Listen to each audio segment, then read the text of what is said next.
O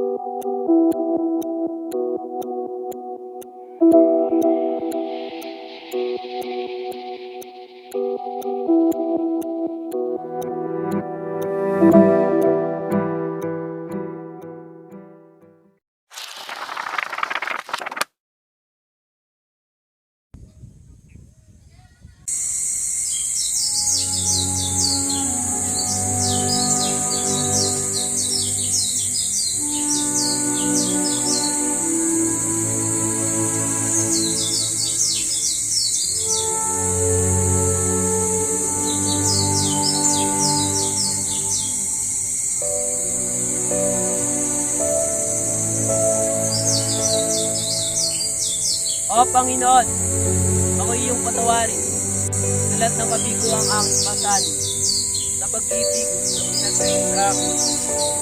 O tadhana, bakit pinagkain sa akin? O Laura ng aking inibig, bakit mo ako iniwan? Sa kamay ni Adolfo, ito'y sumamot ako'y nilisan. Kay Adolfong sakin sa kapangyarihan, pati walang salay kanyang dinadamay. O kay pahit ng aking buhay, sa aking tilay walang nagmamahal. Laura at Albania ang aking sinilangan, ako sa inyo'y nagpapaalam.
Pinanganak ako sa bayan ng Albania na kung saan ang aking ama na si Joseo ay naninirahan.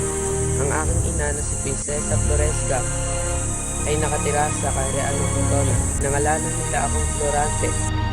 Nang sanggol pa lamang ako, nakita ko ng aking pinsan na si Manelipo. Nadadagitin ako ng military at dali-dali na itong pinatay. Anak! Anak!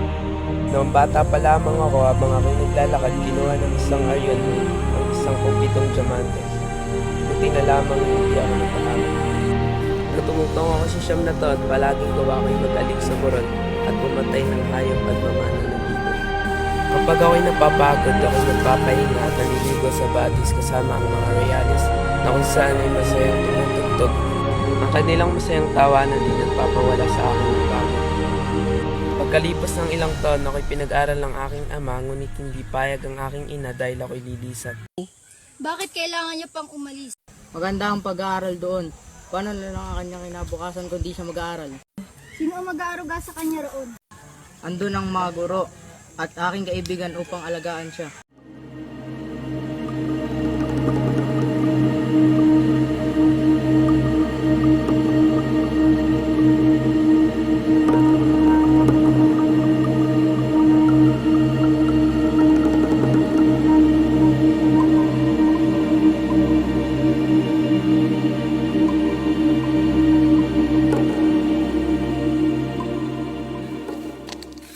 Maligayang pagdating sa bayan ng Atenas, Florante. Maraming salamat po, guro. Pagkalungkot ng iyong mukha, Florante, ano ang dahilan? Ayoko po kasing lumisan sa bayan ng Albania. Ay nga sa loob, Florante.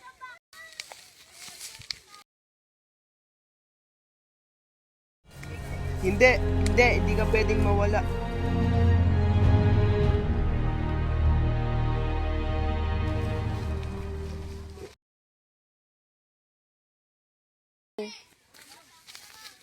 Pero paalam na po. Florante, tandaan mo, palaging mag-iingat kay Adolfo. Hindi ko pong tatandaan ang lahat ng iyong abilin. Mag-iingat ka, Florante. Kung kailan mo ng tulong, nandito lang kami. Pagtagpuin man ng kapalaan. Pero maaari kang tumuloy kasama ni Florante sa Albania.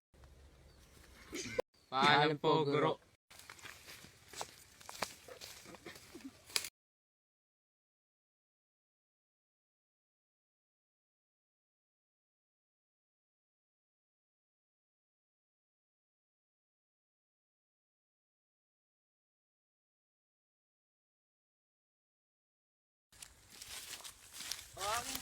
O aking mahal na anak.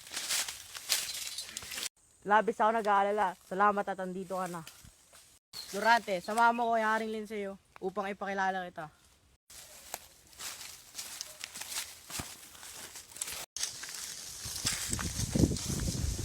Itong kong anak ang iaalay sa iyo. Ibilang siya sa dasal at basalyo. Paganda yung pagdating, ikaw at itong gererong tutugon sa laban natin. Sa aking trono, pamunuan mo ako papuntang Crotona. Pagtanggal mo ang iyong mga ninuno. Kasi yung guro, nagpamalas ka ng galing sa Atenas. Walang pagdududa, namana mo ang iyong katangian sa iyong ama. Maraming salamat po sa papuri. Nararapat ko lang po gawin ang tama.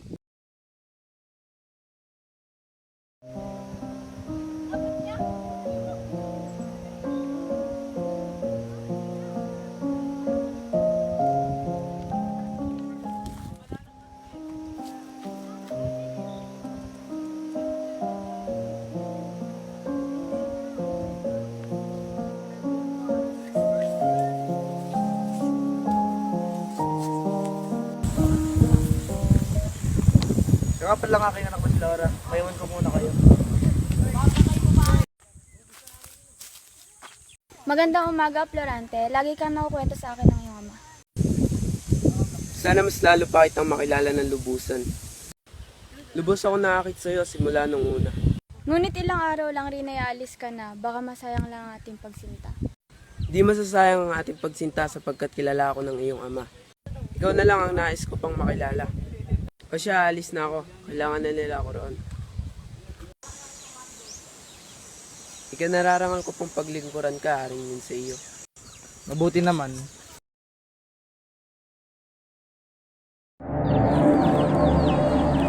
Panginoon, nagbanting na buo mula sa silangan. Ito na po yata ang ating katapusan. Ganda mga kawal ngayong din. Tamang-tama ang pag-alis ni Pinunong Alani. Gandang araw po, ama.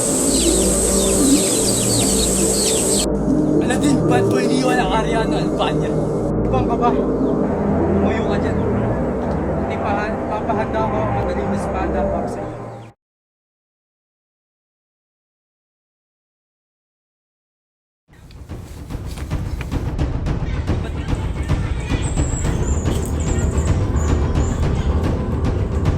Sugod mga kasama sa bayan ng Albania para iligtas si Laura.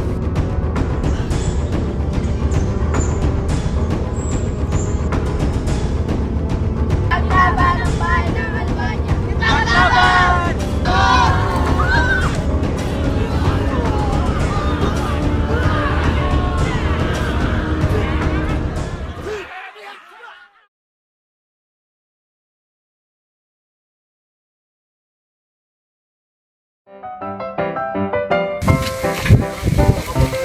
Betty, marunong ka ba magbasa? Ito ang arihan natin. Kahit kailan ka talaga.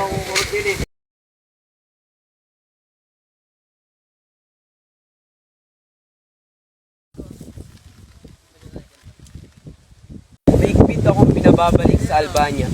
Mahirap man sa akin. At susunod po, mahal na General. Mag-iingat po kayo.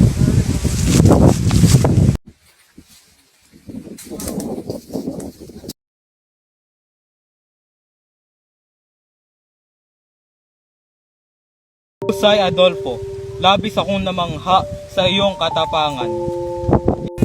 Huwag kang mag-alala ma. Ako paano sa inyo. Husay Adolfo, dahil ikaw na ang maghahari sa kaharian ng Albania. Kamusta Briseo? Hawak ko na ang iyong anak. Papahirapan ko muna siya bago ko patayin. Bye. Nang dahil siya, magtatagumpay ako.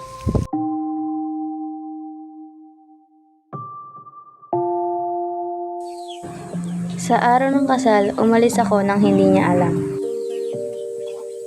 Madilim pa at ako'y hindi niya nakita. Dala-dala ang aking sandata, pusong nagmamahal, walang makakasira. Handa akong mamatay, mahanap ka lang aking sinta.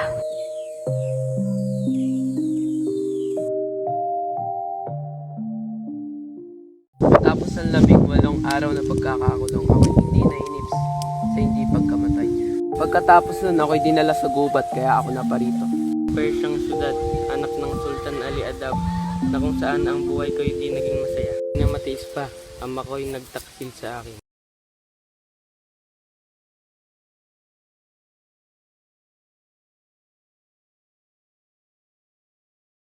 Mahal kong Florida. Kakayaba yata at naparito ka. Anong gagawin mo kay Aladdin? Huwag kang mag-alala at ipapahanda ko lang naman ang matalim na espada para sa kanya. Kang puso. Florida, pagbibigyan kita at hintayin ko ang desisyon mo. Saan ako napadpad? Anong dahilan ng pagdadala sa akin sa loob?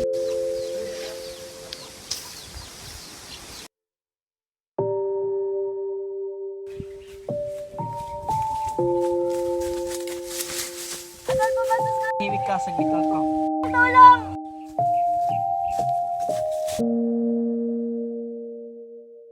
Hahabag sa iyong kalagayan, halika tumanap tayo ng daan.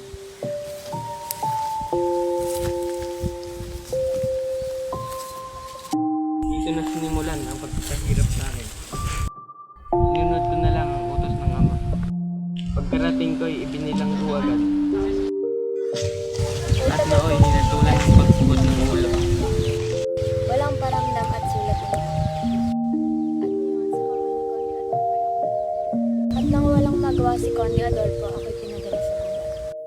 Buti na lang dumating ka at ako'y niligtas sa mga kamay ng mapansamantala.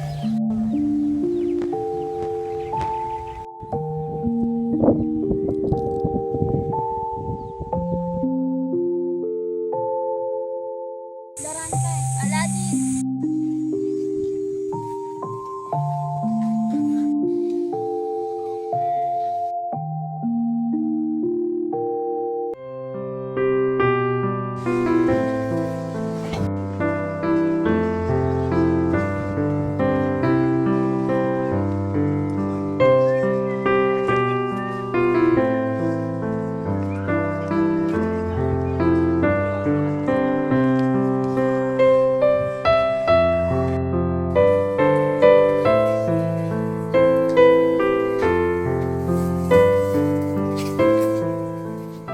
Umaga sa bayan ng Albania. Dito nyo masasaksiyan ng pag-isang dibdib ng aking anak na si Laura at ang kanyang kasintahan na si Florante. Kaya talaga ko, Florante na susunod ng hari ng Albania.